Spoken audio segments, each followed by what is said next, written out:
Mantan narapidana kerap dipandang hina dan sulit diterima di masyarakat. Stigma melekat erat, sebuah panjar hukuman yang harus ditanggung di dunia. Walaupun kesalahan yang diperbuat mungkin akibat kecerobohan darah muda di masa lalu, hingga terseret ke lembah hitam. Terlepas dari kecerobohan atau bukan, tetap saja cap stempel ex-napi terlanjur melekat dan membekas di kening mereka. Tapi apa salah ketika mereka ingin memperbaiki diri untuk kembali menjadi bagian dari masyarakat? Mencoba belajar menjadi anggota masyarakat yang baik, sebagai sosok anak bagi orang tua mereka, sebagai orang dewasa bagi keluarga, atau menjadi orang tua bagi anak-anaknya. Kalaulah salah, ya tetap dianggap salah. Namun perbuatan itu telah mereka tebus melalui pahitnya hukuman dalam bui. Lantas bagaimana mereka mensiasati diri agar terlepas dari stigma di masyarakat? Apakah keluarga yang ikut menelan pil pahit akibat aib yang diterima bakal menjauh? Bongkar akan menelusuri dan mengupas lebih dalam fenomena ini.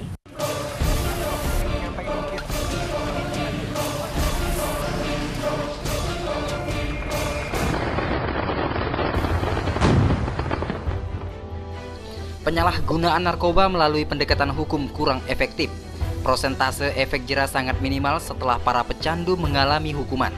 Bukan rahasia lagi bahwa peredaran narkoba pun makin marak terjadi di dalam lapas.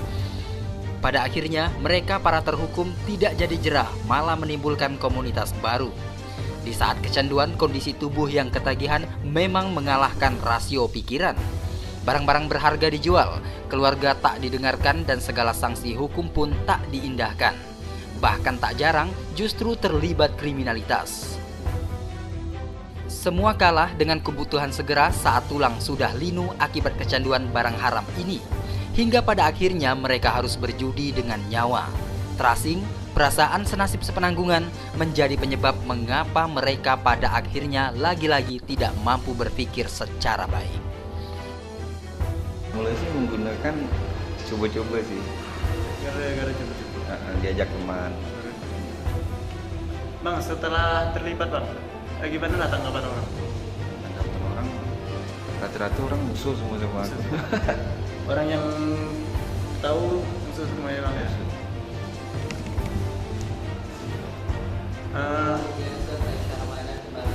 Ada nggak pesan-pesan kira-kira untuk yang sama kita? Pesan buat teman-teman yang mungkin ya sekarang ini masih gencar-gencar menggunakan narkoba. Kalau aku sedikit berbagi pengalaman aku, ya kalau sebisa mungkin stoplah sejak dini, karena dampaknya sangat jelek sekali. Mungkin berdampak dengan diri kita sendiri, juga berdampak dengan keluarga kita. Sayangnya hanya sedikit yang mampu bertahan untuk bangkit keluar dari jerat narkotika. Inilah mengapa sejatinya rehabilitasi menjadi sebuah tempat yang lebih aman dan sedikit lebih baik penanganan para pecandu narkoba dibanding di dalam penjara. Apalagi mereka yang tertular virus HIV, sebuah kutukan yang akan terbawa dan beresiko menularkannya kepada pasangan. Apabila sang pengidap memilih menutup diri tentang hal ini kepada pasangannya, bakal juga berbahaya bagi anaknya. Jikalaupun terbuka dan berterus terang, ketidaktahuan sebagian besar masyarakat kerap mengakibatkan mereka menjadi dikucilkan.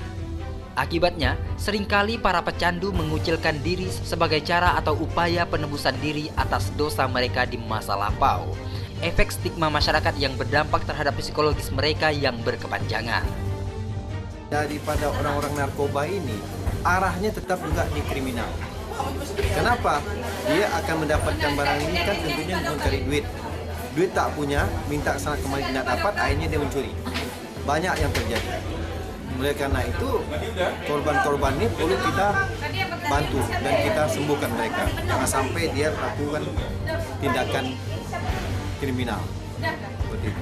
Contoh kemarin yang saya bina mantan-mantan pecandu kan, itu ada yang 11 tahun yang menderita. Nah sekarang sembuh, alhamdulillah dia sudah kita bina, ikutkan olahraga, futsal, bulu tangkis seperti itu. Dan dia cerita bahwa dia memang dulu pernah melakukan pencurian gara-gara untuk beli narkoba. Stigma masyarakat terhadap pecandu narkoba saat ini masih negatif. Banyak pula orang tua tidak mengerti mengenai narkoba, mengenai proses hukum dalam kasus penyalahgunaan narkoba. Penangkapan para pecandu memang ada efek jera. Bila telah diproses hukum, hendaknya mereka juga menjalani proses rehabilitasi. Ada banyak kasus mereka yang keluar masuk penjara berulang kali karena narkoba, tapi tidak sadar juga. Ini karena motivasi untuk sembuh belum kuat. Dalam diri pecandu sesungguhnya pasti ada keinginan untuk berhenti, tapi ada banyak kendala menghalangi keinginan itu. Seperti kurangnya dukungan dari lingkungan yang lebih cenderung mencemooh. Kalau aku sih, kalau kadang kan, kalau menurut aku merasa perubahan aku sedikit sekali. Karena kenapa? Karena sampai detik ini pun aku tetap mengakui ketidakberdayaan aku terhadap adiksi aku dan terhadap narkoba. Karena itu semua menghindari agar aku tidak kembali ke dunia itu. Tapi kalau perubahan yang aku rasakan, karena kan kadang kita ini kan tidak lepas dari nilaian orang-orang gitu kan. Rata-rata alhamdulillah orang-orang yang dulu kenal akunya gimana, setelah ketemu aku sekarang, mereka selalu memuji gitu kan. Kadang-kadang aku jadi malu-malu sendiri kan. Ada kadang-kadang kau udah bagus sekarang, udah enak. Itulah salah satu rasa syukur aku, perubahan aku yang aku rasakan. Narkoba tidak mengenal strata sosial, baik masyarakat awam, mahasiswa, artis maupun pejabat. Semuanya memiliki peluang terjerat dalam lembah hitam penyalahgunaan narkoba. Pemberantasan narkoba bukan hanya tugas pemerintah atau masyarakat saja, namun pemberantasan narkoba merupakan tugas semua anak bangsa. Untuk itu, semua harus berani menjadi duta anti narkoba minimal untuk diri sendiri dan keluarga. Butuh dukungan yang lebih terutama dari keluarga, teman dekat, dan terutama masyarakat. Apabila kelak tiba saatnya para pecandu ini sudah menutup lembaran hitam dalam hidupnya, menerima mereka kembali seutuhnya, tidak ada embel-embel sama sekali di sana. Sebab dengan mengucilkan mereka, para pecandu akan semakin sulit terlepas dari ketergantungan narkoba. Memberikan dukungan yang positif, bukan stigma atau sekedar pandangan sinis. Yang tidak senang dengan dia itu wajar-wajar saja, ya. Tergantung dia semua. Kalau dia mau kembali lagi kita bina, tidak ada masalah, ya.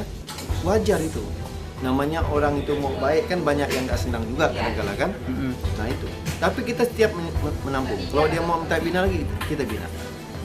Bina Pak ya. Terus kita lakukan dan kita jangan bosan-bosan gitu, ya. Untuk menyadarkan orang itu tidak mudah, perlu proses, ya. Jangankan dia narkoba, yang tidak kerja pun harus kita bina mereka supaya dia jangan lari ke arah yang negatif. Seperti diketahui bahwa penyalahgunaan narkoba dapat menimbulkan kerugian yang sangat besar. Bencana mengerikan yang berdampak dapat memupus masa depan tunas bangsa. Status berbahaya yang melekat pada penyalahgunaan narkoba disahihkan dengan ancaman maksimal hukuman mati sesuai Undang-Undang Nomor 35 Tahun 2009 tentang narkotika. Menjadi bukti betapa penyalahgunaan narkoba sangatlah berbahaya. Presenter penutup. Di balik perjuangan keras yang dilakoni untuk merubah nasib hidup, hal paling sukar dan sulit adalah melawan label negatif yang telah melekat pada diri mereka. Stigma dan penghakiman sosial di masyarakat yang tentu saja sangat berat dirasakan mantan narapidana. Padahal mereka adalah manusia ciptaan Tuhan yang punya hak dan kewajiban yang sama. Mungkinkah cap buruk terhadap sesama manusia itu bisa terlepaskan? Jangan kemana-mana, sesaat lagi Bongkar akan kembali.